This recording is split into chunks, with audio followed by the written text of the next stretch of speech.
Assalamualaikum warahmatullahi wabarakatuh. Perkenalkan, saya Eka Siska Mardiana atau kerap kali disapa dengan Eka. Saya adalah mahasiswi Fakultas Keguruan dan Ilmu Pendidikan, Program Studi S2 Teknologi Pendidikan Universitas Darmas Indonesia pada semester genap 2022-2023. Baiklah, pada kesempatan ini saya bertugas sebagai moderator untuk mata kuliah Landasan Teknologi Pendidikan dengan dosen pembimbing Dr. Adlia Alfiriani MPD dengan materi pemanfaatan pengelolaan evaluasi kawasan teknologi pendidikan. Untuk penyajian presentasi akan disajikan oleh beberapa anggota kelompok kami yang terdiri atas yang pertama Bapak Mulyadi sebagai ketua, kemudian Pak Latif, kemudian Pak Budianto, Pak Zulfahmi, dan Pak Yandri. Kita saksikan bersama-sama penyajian dari kelompok kami yaitu kelompok 4. Assalamualaikum warahmatullahi wabarakatuh. Kepada Bapak Mulyadi kami persilahkan. Baiklah, Assalamualaikum warahmatullahi wabarakatuh. Kami dari kelompok 4 akan menyampaikan hasil diskusi kami, yaitu tentang kawasan teknologi pendidikan di bagian pemanfaatan, pengelolaan, dan evaluasi. Pada minggu kemarin kita sudah sama-sama membahas, yaitu tentang kawasan teknologi pendidikan, bagian desain, dan pengembangan. Pemanfaatan adalah aktivitas menggunakan proses dan sumber untuk belajar.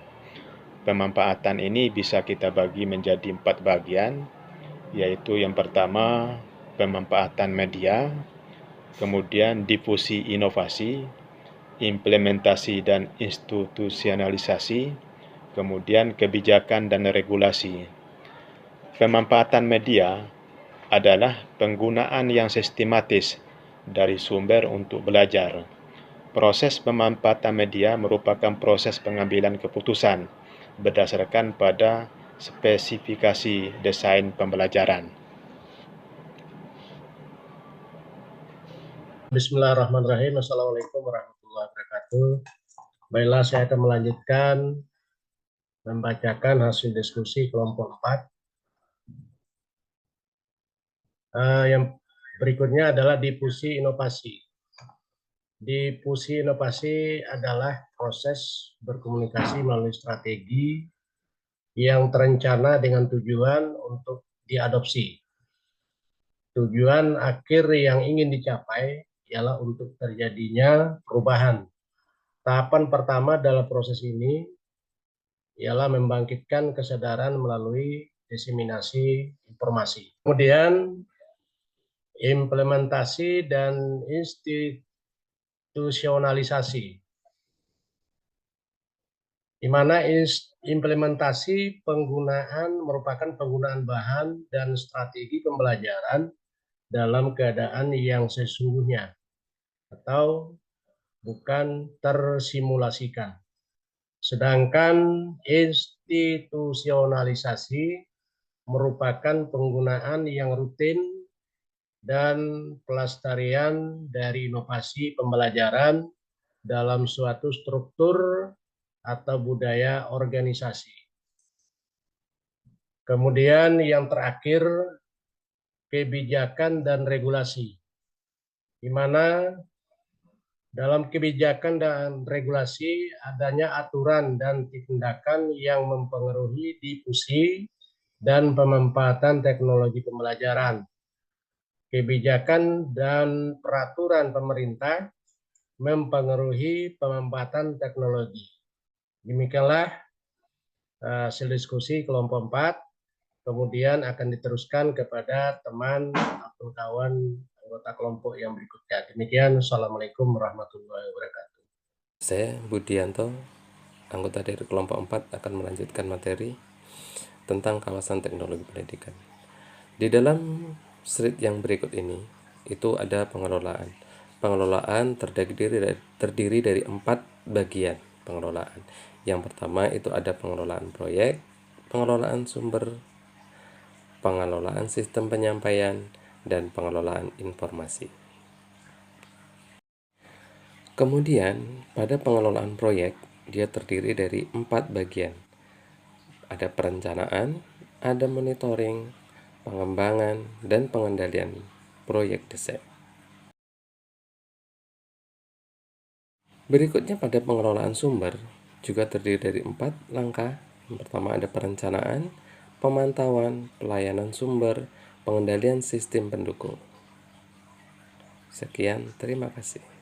Bismillahirrahmanirrahim. Assalamualaikum warahmatullahi wabarakatuh. Saya dari kelompok 4 menyambung dari presentasi dari kelompok 4 yang lainnya. Berikutnya yaitu sistem pengelolaan sistem penyampaian. Pengelolaan sistem penyampaian ini ada 3 garis besar untuk yaitu untuk perencanaan. Sesudah itu kita masuk kepada pemantauan dan akhirnya kita masuk kepada pengendalian. Pengelolaan adalah bagian integral yang sering dihadapi oleh teknolog pembelajar. Peran pengelolaan ini sering dihadapi sebagai pimpinan atau pejabat lembaga atau organisasi, baik dalam suatu unit besar atau hanya dari satu unit kecil organisasi. Pengelolaan ini mencakup prinsip pengelolaan umum seperti pengendalian teknologi pembelajaran melalui perencanaan, pengorganisasian, dan supervisi. Pekerjaan pengelolaan itu dimulai dari administrasi pusat media, program media, dan pelayanan pemanfaatan media. Pengelolaan itu meliputi beberapa hal, tapi yang kita pelajari ini adalah pengelolaan sistem penyampaian salah satunya. Pengelolaan sistem mencakup perencanaan, pemantauan, dan pengendalian. Bagaimana cara agar suatu medium sampai atau dapat dijangkau oleh pengguna, sekaligus menyediakan perangkat keras dan perangkat lunak termasuk cara menggunakannya. Berikut, pengelolaan sistem penyampaian meliputi perencanaan, pemantauan, pengendalian. Cara bagaimana distribusi bahan pembelajaran diorganisasikan. Hal tersebut merupakan suatu gabungan antara medium dan cara penggunaan yang dipakai dalam menyajikan informasi pembelajaran kepada pembelajar. Pengelolaan sistem penyampaian memberikan perhatian pada pemasaran produk seperti persyaratan perangkat keras atau perangkat lunak dan dukungan teknis terhadap penggunaan maupun operator. Pengelolaan ini juga memperhatikan permasalahan proses seperti pedoman bagi desainer dan instruktur serta pelatih. Keputusan pengelolaan penyampaian sering bergantung pada sistem pengelolaan sumber. Berikut, pengelolaan informasi. Pengelolaan informasi ini terdiri dari perencanaan, kita lihat di sini, sesudah itu pemantauan, dan berikutnya pengendalian cara penyimpanan, serta pemrosesan informasi. Jadi ada 4 hal ini yang perlu kita perhatikan dan kita lalui. Nah, berikut pengolahan informasi memfokuskan perhatian pada bagaimana siswa memperhatikan peristiwa-peristiwa lingkungan, mengkodekan informasi-informasi untuk dipelajari, dan menghubungkannya dengan pengetahuan yang ada dalam memori, dan menarik kembali pada saat dibutuhkan. Itu menurut Swell pada tahun 1986. Pengelolaan yang tadi pengelolaan, sekarang kita masuk kepada pengelolaan. Pengelolaan informasi meliputi perencanaan, pemantauan, dan pengendalian cara penyimpanan,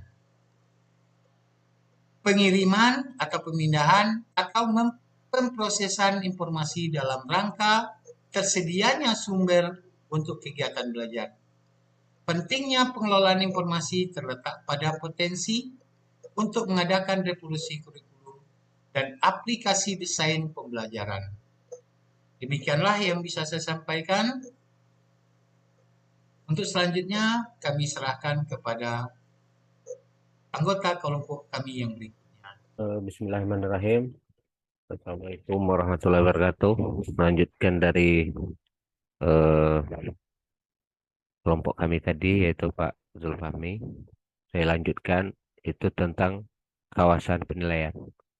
Kawasan penilaian itu akan dibagi lagi menjadi analisis masalah, pengukuran beracuan patokan, penilaian formatif, dan penilaian sumatif. Analisis masalah mencakup cara penentuan sifat dan parameter masalah dengan menggunakan strategi pengumpulan informasi dan pengambilan keputusan.